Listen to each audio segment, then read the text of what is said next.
थांबा, जर तुम्ही नवी कार किंवा बाईक घेण्याचा विचार करत असाल तर ही व्हिडिओ तुमच्यासाठी. GST 2.0 नंतर गाड्यांच्या प्राईसमध्ये जबरदस्त चेंज होणार आहे. छोट्या कार्स 350cc पर्यंतच्या बाईक 18% GST स्लॅबमध्ये येणार आहेत, ज्यामुळे स्विफ्ट, टियागो, वॅगनार या गाड्यांमध्ये 40,000 ते 1,25,000पर्यंत डिस्काउंट आपल्याला पाहायला भेटू शकतो. पण SUV आणि मोठ्या लक्झरी गाड्या 40% GST स्लॅबमध्ये जाणार आहेत, त्यामुळे त्या महाग होणार आहेत. ऑटो पार्ट्स, ट्रॅक्टर्स आणि ट्रक्स यामध्ये GST कमी झाला आहे. यामुळे शेती आणि ट्रान्सपोर्टला त्याचा मोठा फायदा होईल. आणि EVवर 5% GST जसा आहे तसा. हा बदल लागू होतोय 22 सप्टेंबरपासून, अगदी नवरात्र आणि दिवाळीच्या आधी. तर लक्षात ठेवा, छोटी कार किंवा बाईक घेण्याचा विचार करत असाल तर 22 सप्टेंबरपर्यंत थांबा. नक्कीच स्वस्त होईल.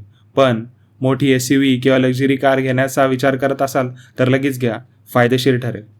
हा होता GST 2.0चा ऑटोमोबाईल अपडेट. अशाच आणखी अपडेटसाठी फॉलो आणि सबस्क्राईब करा रुचित ऑन व्हील्सला. भेटूयात पुढच्या व्हिडिओमध्ये.